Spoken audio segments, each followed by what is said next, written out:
They pay you to listen, promising the screams you hear are just simulations. But when you break the one simple rule, don't speak, you discover the horrifying truth. You don't just lose your job, you become the next call. You've heard the stories before. The weird gigs you find in the forgotten corners of the internet. The ones that promise impossible money for simple tasks. Most are scams. Some are fronts for something illegal. But the ones you really need to worry about, the ones that are real, they don't want your money or your labor. They want a piece of your soul. I'm here to warn you.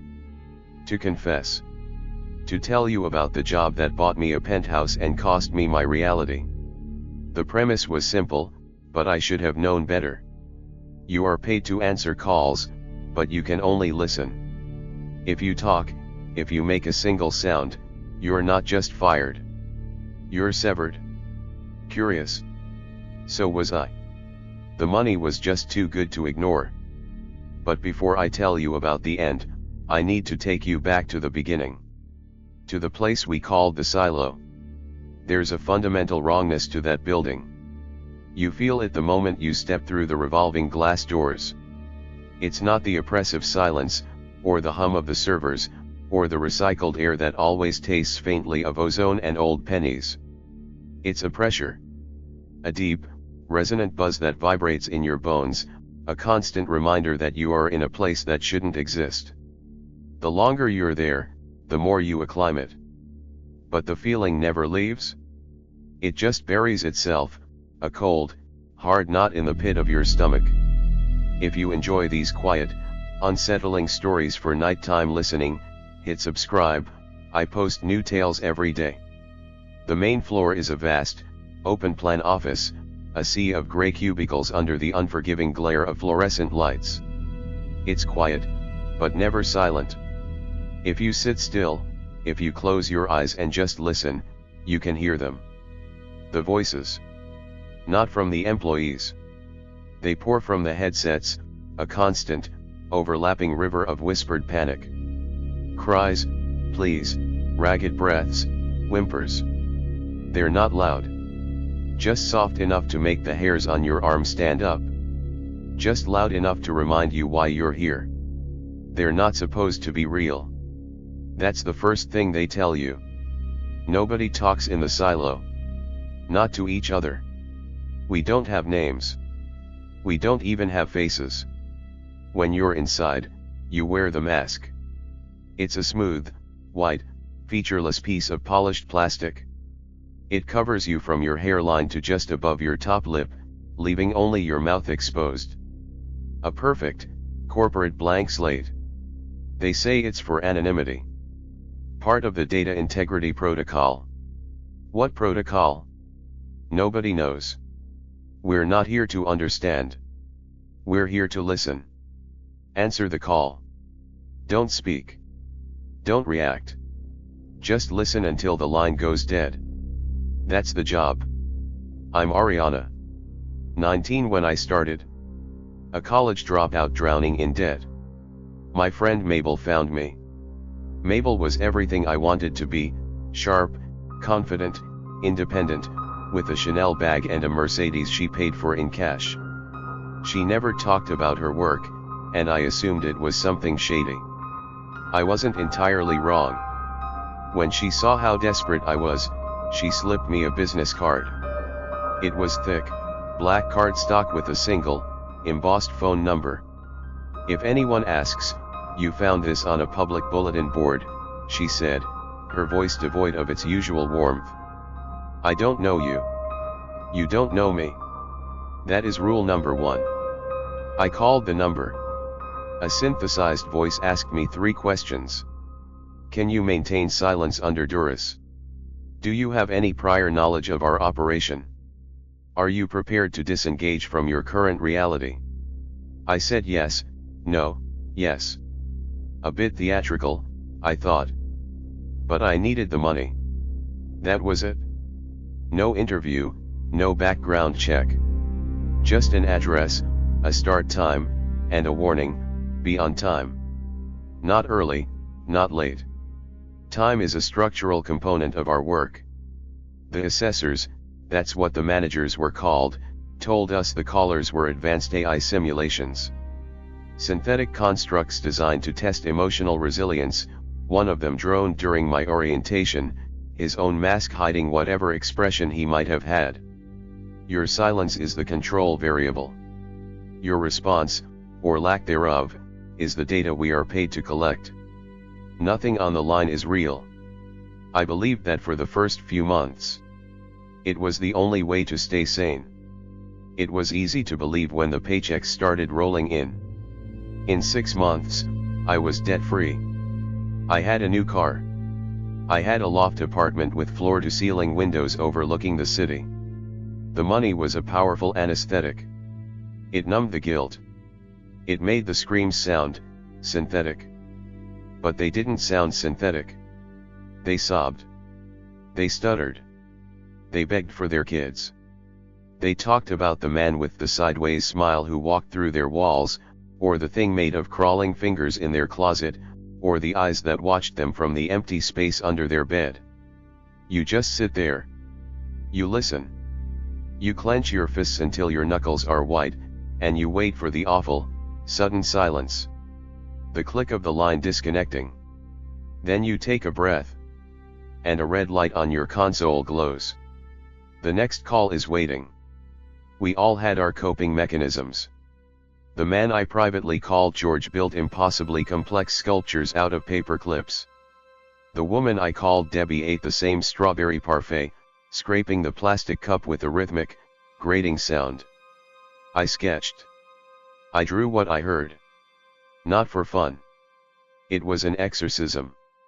I filled notebooks with macabre images, tall, slender figures in doorways. Rooms where the shadows were too sharp, too dark. A lot of staircases that seemed to spiral down into nothing. And then, I started noticing the patterns. Certain phrases would repeat, across different voices, different simulations. It's wearing my friend's skin. The door is gone. I can hear the static. Sometimes, they describe this building. Our building. The silo. They'd mention the weird, coppery smell in the lobby, or the elevator that never seems to have any buttons. Or they'd describe us. The workers. There's someone on the line, I know you're there, a young man whispered once, his voice tight with terror. You're wearing a white mask. Please, just tell me your name. If you say my name, it can't find me. Then he screamed. A wet, tearing sound. Then silence. The money washes it all away, I told myself. It's a game. A high-paying, twisted psychological experiment. That's what I believed. Until the day I heard Mabel's voice. It was a Tuesday afternoon. I was hungover, my head fuzzy.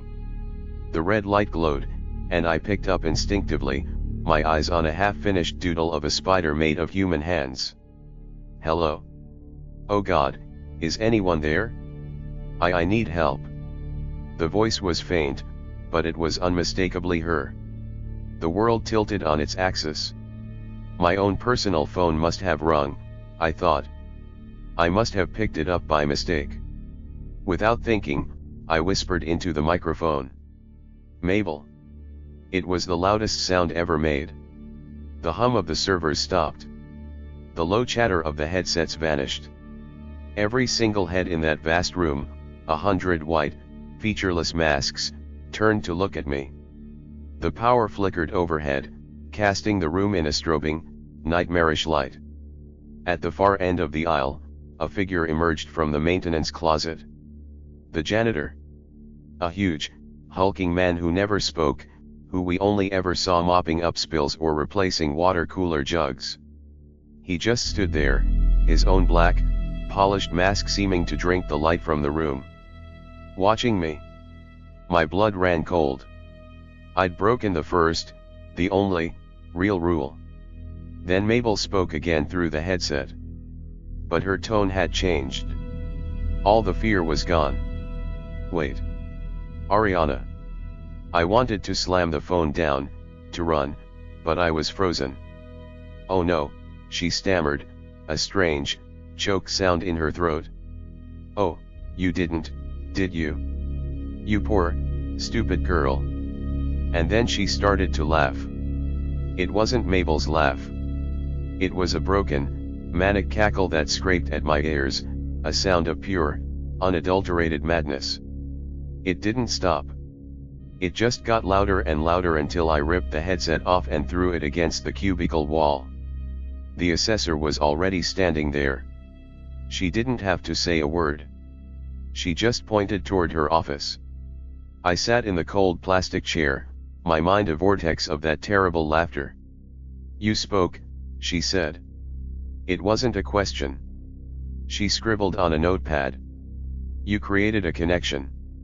That constitutes a fundamental breach. You are severed." I recognized her voice. I pleaded.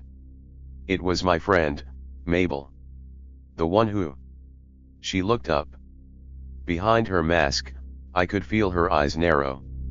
"There is no Mabel on our payroll. You were informed that you had no prior knowledge of this operation. You lied." She paused. "Lying is one thing. We expect that. But speaking is another. The silence is a barrier, Ariana. A dam. And you just chipped a hole in it." She slid a single sheet of paper across the desk. It was a termination notice, but the severance package was staggering. More money than I'd ever seen. "This is your final disbursement. The address printed on the bottom is where you will collect your personal effects. We advise you to collect them promptly." There was a finality in her voice that was terrifying. Not anger. Just administrative coldness. Like she was closing a trouble ticket. I stumbled out of the silo, back into the sunlight, my termination papers clutched in my hand. I was halfway to my car before I realized I was still wearing the mask. I tore it off and threw it in a trash can. For the next few days, I was a ghost in my own life. I tried calling Mabel. It went straight to a disconnected number. Her social media was gone. It was like she had been erased. The world felt thinner. I started noticing things. The way people's reflections in shop windows sometimes lagged a half-second behind them. The way shadows sometimes seemed to bend at the wrong angles. I told myself it was paranoia. Stress. On the third day, I drove to the address on the termination slip. It wasn't a bank or a corporate office. It was a high-end, long-term storage facility. The kind for art collectors and the ultra-rich. My code worked. Inside the sterile, climate-controlled unit, there was a single, small lockbox. Inside that was a check for my severance. And my original employee file. I flipped through it. The photo I submitted. My signature. And a small, handwritten note on the last page that I'd never seen before. The pass is temporary. Renew as needed. Do not lose your way. I didn't understand. I took the check and left. As I walked across the parking lot, I saw her. Or, what was left of her. It looked like Mabel from a distance. The same expensive fur coat, the same blonde hair. But as I got closer, the illusion shattered. The thing was too tall, its limbs moving with a jerky, unnatural gait. Its skin looked like melted wax, sagging off a frame that was all wrong. And its face. God, its face. Where her mouth should have been was just a slack, open hole. And her eyes were two hollow pits, ringed with what looked like tiny, chattering teeth. I froze, a scream caught in my throat. A man in a business suit walked right past it, not even giving it a second glance. He had to adjust his path to avoid bumping into it, but his eyes never registered its presence. It was like a blind spot in reality. A glitch in the world that only I could see. I bolted, fumbling for my keys, my heart hammering against my ribs. I jumped in my car and sped away, watching in my rearview mirror as it took a single, lurching step in my direction before stopping. I got back to my loft and locked the door, leaning against it, gasping for air. This had to be a breakdown. A hallucination brought on by months of listening to simulated terror. I needed to ground myself. I pulled out my phone to call a therapist, a friend, anyone. No dial tone. Just silence. I checked my service. Full bars. I tried my laptop. No internet connection. The Wi-Fi icon just spun endlessly. I was cut off. Then I heard it. A slow, deliberate thump against my front door. I backed away, grabbing the heaviest lamp I could find. Another thump. And another. It wasn't trying to break the door down. It was just knocking, announcing its presence. I scrambled for my phone again, frantically dialing random numbers. Friends. Family. 911 nothing. Just that dead, hollow silence on the line. And then I heard it. A sound so faint I almost missed it. Through the earpiece of my phone, on the dead line to nowhere, a sound from the silo. Scrape. Scrape. Scrape. The sound of a plastic spoon scraping the bottom of a parfait cup. Debbie. Debbie. I whispered into the phone, my voice trembling. I know you can hear me. We work together. In the silo. Please, you have to say something. There's something outside my door. Silence. Of course. She couldn't answer. She wouldn't. She was a good employee. She followed the rules. And that's when the horror of it all crashed down on me. I wasn't just cut off from the world. The silo wasn't just a job. It was a system. A prison.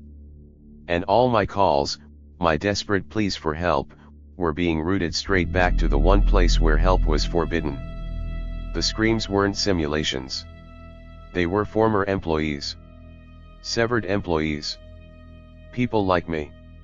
The barrier of silence didn't just protect the workers from the calls. It protected the world from them. From the things they hunted. And when you break the silence, when you create that connection, you become the one being hunted. And your only lifeline is the very system that condemns you. I started to laugh. The same broken, hysterical laugh I'd heard from Mabel. The laugh of someone who has finally understood the punchline to a cosmic joke. The thumping at the door stopped. In its place, I heard a wet, gurgling voice. Mabel's voice, but distorted, as if spoken through water. Let me in, Ariana. It's cold out here. Just say my name. Say you want me to come in. I backed away, my laughter turning into sobs. Then, an idea sparked in the darkness of my mind. A desperate, insane gamble. Mabel had tried to get me to speak. What if that was the key? If a listener speaks, it breaks the connection for the caller. It severs their line. It passes the curse along. I had sentenced Mabel to her fate by answering her. Now I had to make someone answer me. I had to find Martha. The woman with the crossword puzzles and the acrylic nails. I only knew one thing about her, a detail I'd glimpsed by accident. A brochure for a high-end assisted living facility called Oakwood Gardens sticking out of her purse. It was an expensive place. A place you'd take a job like this to afford. I gripped my phone. I started dialing. Over and over. Random numbers, hoping to get routed to a different operator.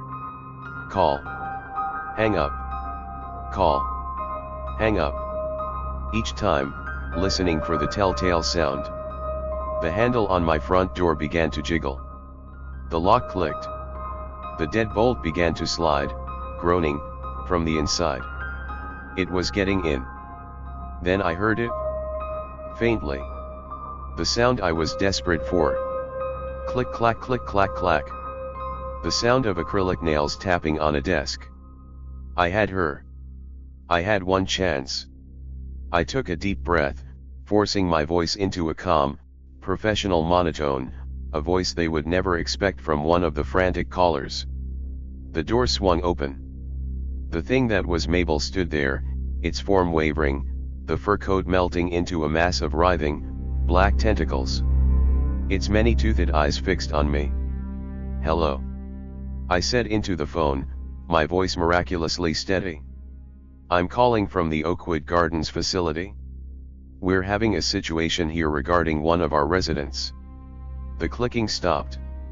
I held my breath.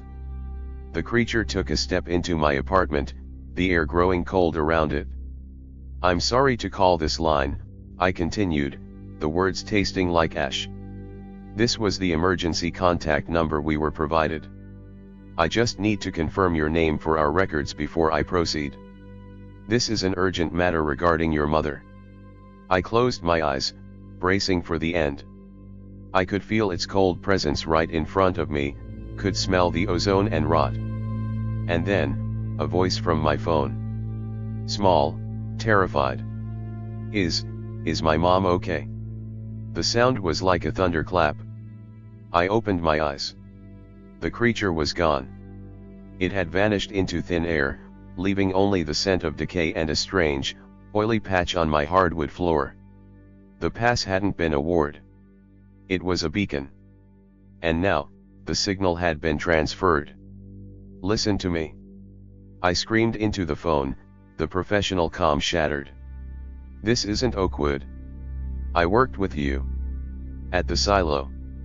Something is coming for you now. They lied to us, it's all real. You have to make someone else answer, you have to." The line went dead. I stood there, shaking, in my silent, empty apartment. I had saved myself. But I had just passed a death sentence onto a woman whose real name I'd never even known. I don't live in the loft anymore. I don't drive the fancy car. I got rid of it all. The money felt tainted, cursed. I live in a small, one-room apartment now, with cash I pulled from the bank. I haven't used a phone or the internet in months. I don't know if it's over. If it's still hunting. Or if it found Martha. Sometimes, at night, I think I hear it. A faint click-clack on the pavement outside my window. I don't know how to stop the silo. I don't know if it can be stopped. But I know it's secret. I know what the voices in the static truly are. And that brings me to you. To this warning. To this confession, which I'm recording on an old cassette tape and leaving in a public place. Maybe you'll find it. Maybe you'll think it's just another story. But if you're ever desperate, if you ever find a black business card with a single, embossed number, throw it away. Run. Because some doors, once opened, can never be closed again. And some silences, once broken, can never be repaired. All I have left is the quiet.